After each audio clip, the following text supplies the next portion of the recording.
मी उघडपणी छत्रपती शिवराय भारतीय संविधानाचे घटनेचे प्रमुख डॉक्टर बाबासाहेब आंबेडकर, वंदनीय शिवसेना बाळासाहेब ठाकरे, शिवसेना पक्षाचे पक्षप्रमुख एकनाथजी शिंदे साहेब, शिवसेना नेते रामदासभाई कदम, भारतीय जनता पक्षाचे राज्याचे मुख्यमंत्री फडणवीस साहेब, महायुतीचे व्यासपीठावर उपस्थित सगळेच मान्यवर, या ठिकाणी या मतदारसंघाचे आमदार आणि राज्याचे मंत्री योगेंद्र कदम, वैभवजी खेडेकर, शशिकांत चव्हाण, अण्णा कदम, किशोरभाई देसाई, खालिदभाई रकांगे, सगळी या ठिकाणी मान्यवर उपस्थित मित्र, बराच वेळ झालाय आणि निवडणुकीच्या बाबतचा निर्णय हा मतदारांनी जवळजवळ घेतलेला आहे. एकंदरीत सगळं आपण पाहिलं की गेल्या 2017ची निवडणूक आणि 2025ची निवडणूक, 2017च्या निवडणुकीमध्ये फार वेगळं चित्र होतं आणि 2017ला जे एकामेकाच्या विरोधात होते ते सगळ्याच व्यासपीठावर एक ठिकाणी आणि त्याच्यामुळे आता निकालाचा अपेक्षा काय तर निकाल हा जवळजवळ 100% सगळा लागलेलाच आहे. आणि मग उद्या 10 प्रभागामध्ये कोण पहिल्या प्रभागामध्ये पहिल्या क्रमांकाने मतं घेतो याची स्पर्धा प्रत्येक वार्डमध्ये लागलेली आहे. तर आम्ही खेडमध्ये राहून इथे युतीचा प्रचार करतो. पलीकडे तर त्याच्यामध्ये चिपळूणचा मुलगा इथून इथे मशालीचा प्रचार करतोय आणि बाप मात्र तिकडं तुतारीचा प्रचार करतो. बाप तुतारीकडे, पोरगा मुतारीकडे. आणि मग इथं दोघांची 2 बाजू तोंड असताना तुम्ही का आम्हाला सांगणार? आणि म्हणून विकासाच्या दृष्टीनं तुमच्याकडे आहेत काय ते मला माहिती आहे. कारण मी विधानसभा योगेंद्रांबरोबर 2 वेळा लढलो, 1 वेळा मी जिंकलो, 2 वेळा हरलो. आणि म्हणून या ठिकाणी गेल्या निवडणुकीमध्ये मला जास्त त्या ठिकाणी आमचे नडले असते तर आमचे नेतेच नडले. इकडून एकनाथ शिंदे साहेब सांगायचे की आम्ही लाडक्या बहिणीला पेन्शन देणार आहोत, पेन्शन दिली. आणि तिकडनं आम्ही ज्या पक्षामध्ये होतो ते सांगायचे इकडे पेन्शन मिळणारच नाही. असा 2 मतप्रवाह होते. आता नाही पेन्शन मिळणार म्हणणारे लोक ते आमच्या सोबत होते.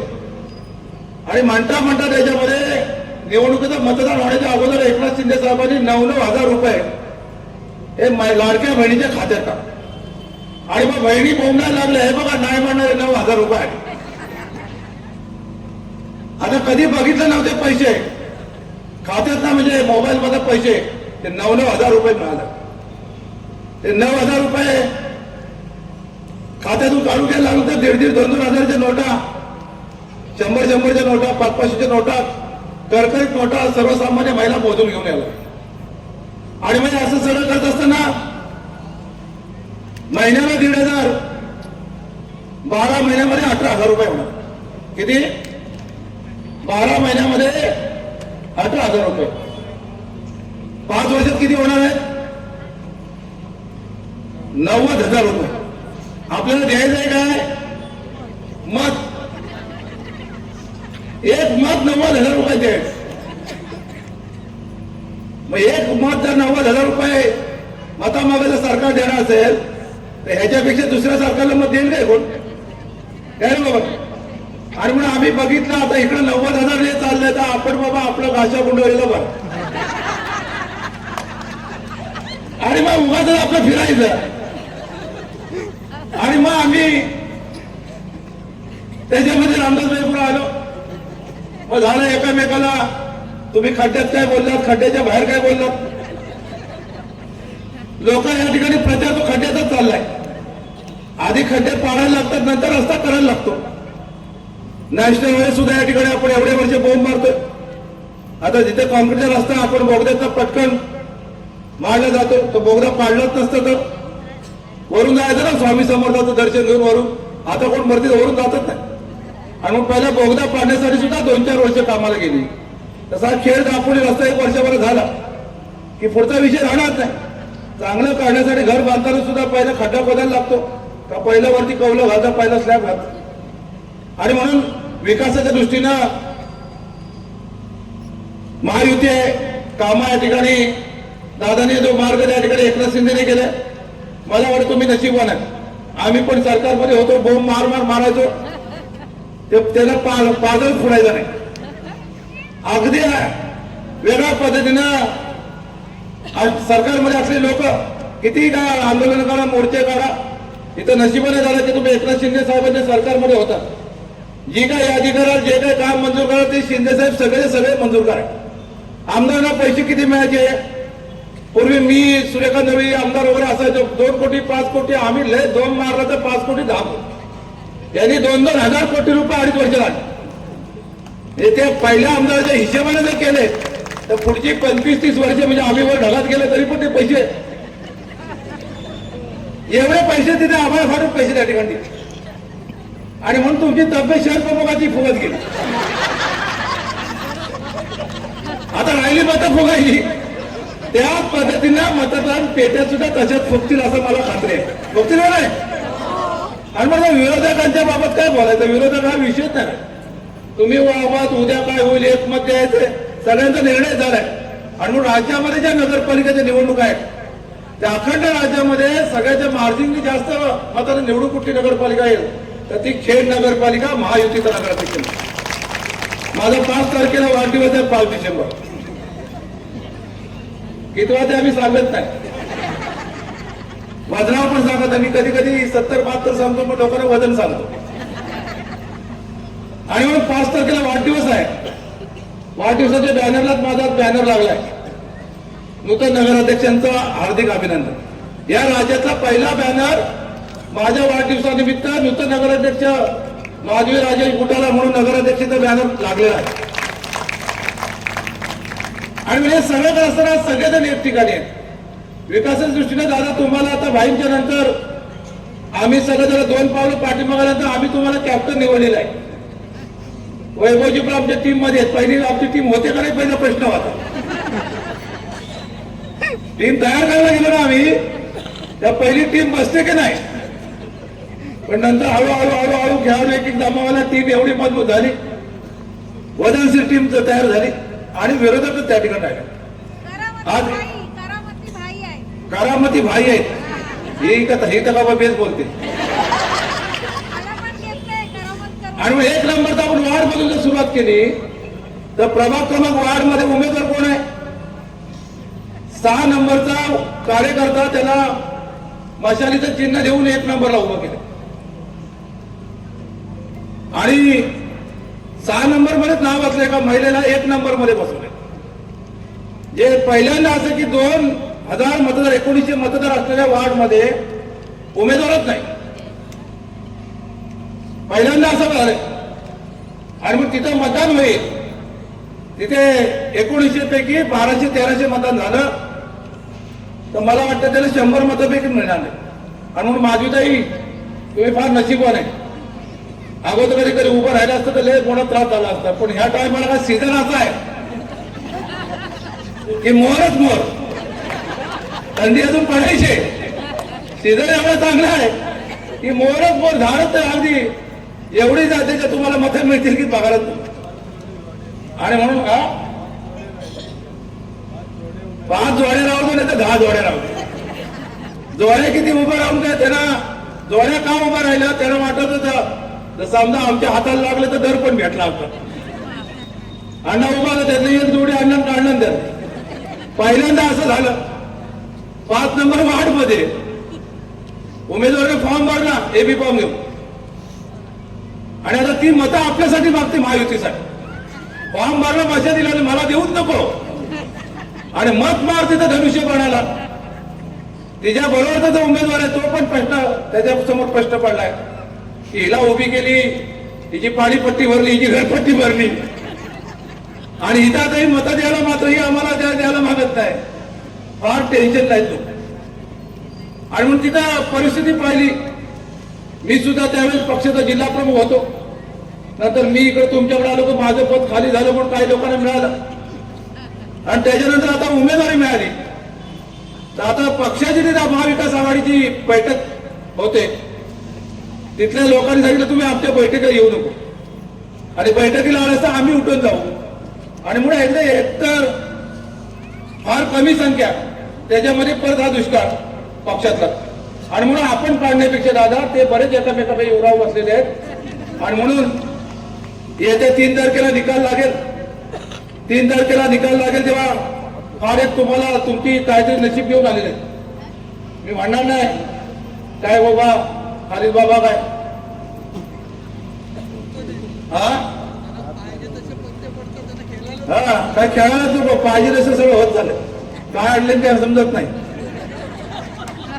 पण जे काय 100% रिच्या मार्ग आहे काय करायला गेले उलट समोरचा उमेदवार टिकत नाही. हा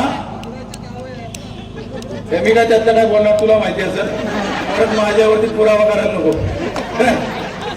याला काय सगळं माहिती आहे दादाच्या गाडीत फिरतोय कोण कुठला जावंय कोण कुठला आहे काय मला काय तेवढं माहिती नाही. मी नवीन आहे ना नवीन माणसाने फार कमी बोलायचं आणि म्हणतो भाई सतत त्या ठिकाणी आहेत भाई निकालाच्या वरती लक्ष ठेवून आहेत स्वतः त्या ठिकाणी फिरतात.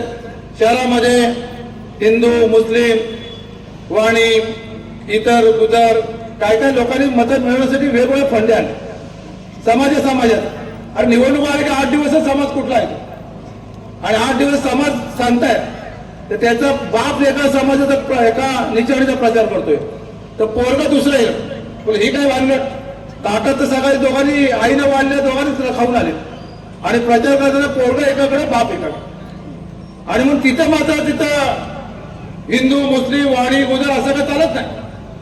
तिथं मात्र त्याच्यामध्ये आपण एक ठिकाणी हे करायचं पण लोकांना चिडवण्यासाठी दरवर्षी समाजाचं नाटक हे खेळमध्ये होतच असते वैभवजी हे सगळ्यांना तुम्हाला आपल्याला माहिती आहे. पण आता मतदार त्या ठिकाणी सूचना आहेत आणि म्हणून मतदार निर्णय घेतलाय की आपल्याला 2 तारखेला मतदान झालं तर 3 तारखेला निकाला 100% लागेल आणि त्यानंतर येथे जिल्हा परिषद आणि पंचायत समिती निवडणूक. शहरवासियांना त्या सुद्धा जिल्हा परिषद पंचायत समिती पहिले आम्ही दादा तिकडं आम्ही इकडे एकामेकाच्या उरावर बसलेलेच असायचो काय ना अण्णा इकडे फिर तिकडे फिर आता मजा आहे का नाही आता कोण त्याच्यामुळं आम्ही एकामेकाच्या स्पर्धा असं असायचो त्याच्यामुळे कोण गावात जर माहीत झालं तर आम्हाला बोलावणं असायचं भाऊ माहीत झालंय अण्णा आलेला आहे की आम्ही आपलं तोंड पुसत तिकडे जायचो अण्णा आला म्हणजे मी पुढे गेला पाहिजे. आमच्या इकडे पण आम्ही गेलो अण्णा पुढे गेला असेल की मला फोन अण्णा आले म्हणून किंवा मी गेलो तर अण्णाला फोन. आता या ठिकाणी मी दादांबरोबर भाईंबरोबर वैभवजी गेल्यामुळे आम्हाला ते फोनच येत नाही कोण म्हणतच नाही मला वाटतं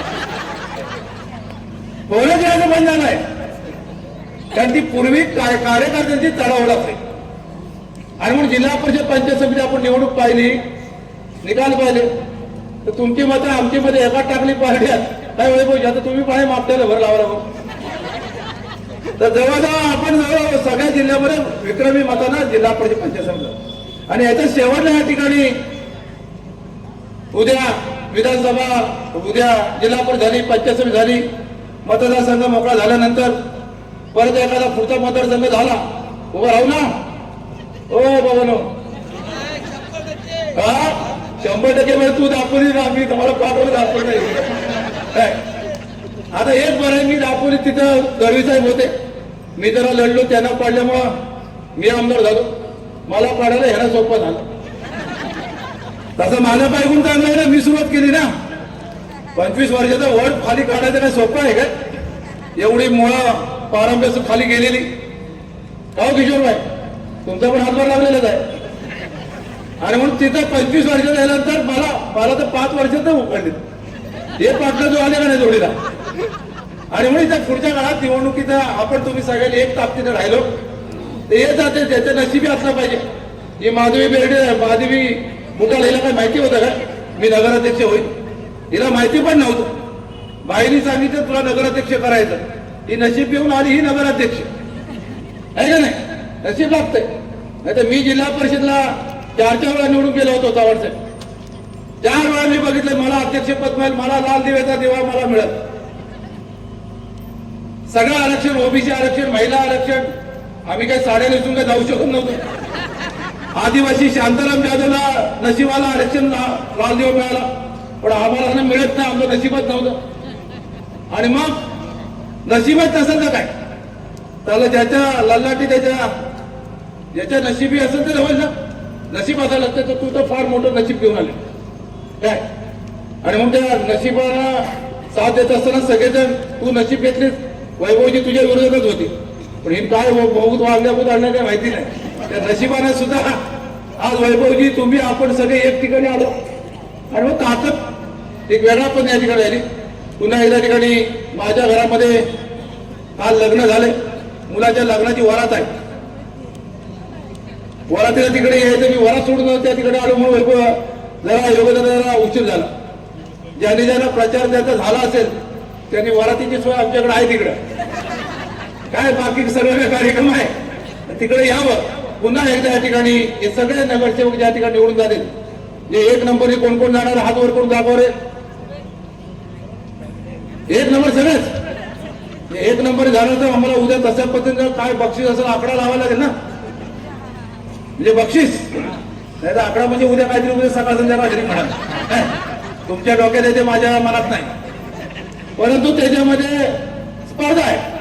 या स्पर्धेत सुद्धा या ठिकाणी दादाने बक्षीस दिलेलं आहे. कधीतरी या ठिकाणी मी पहिल्यांदा ऐकलं की नगरपालिकेला एका वार्डमध्ये जर चांगला पहिल्या नंबरने जिंकला तर किती बक्षीस ठेवलंय. जास्त नाही म्हणजे किती मला त्यांनी सांगितलं 2 कोटी रुपयाचं बक्षीस आहे. आज रात्रभर अजून इकडे तिकडे काय झालं असेल तर बघा. 2 कोटीमध्ये फक्त 1000 मतदार म्हणजे 1000 मतं काढायचे. काय उलट सुलट करा आणि बक्षीस जिंकवा. नगरसेवकापेक्षा जास्त जर तुम्हाला काम त्या ठिकाणी करता येईल. कामं कशी वाटायची ते आमच्या कुंदन सातपुतेला माहिती आहे. आणि म्हणून तिथे बक्षीस त्याच्या रूपाने ह्याच्याकडे आपण केस पेपर काढू. पुन्हा एकदा या ठिकाणी तुम्ही सगळं मोठ्या संख्येनं कारण शहर आपल्यावरती प्रेम करणारे शहर आहे. गेल्या सगळ्यात निवडणुका सातत्याने या ठिकाणी मी करत आलो. 2014ला सुद्धा या शहरानं मला मताधिक्य दिलं. 2019ला सुद्धा दिलं. 2024ला सुद्धा दिलं. आणि म्हणून शहरवासियांचे आम्ही उपकार कधी त्या ठिकाणी विसरू शकत नाही. मग कधी पूर असू दे, रोग असू दे, अगदी महारोग असू दे, कोरोना असू दे, कसं असू दे, त्या प्रत्येक नागरिकाला या ठिकाणी मदत करायचीच म्हणजे करायची. आता ती सगळी टीम घेऊन त्याच्यामध्ये या टीमचा सहकारी म्हणून निश्चित तुम्हाला या ठिकाणी आमच्याकडे मदत होईल असं शब्द नवीन थांबतो. जय हिंद, जय महाराष्ट्र.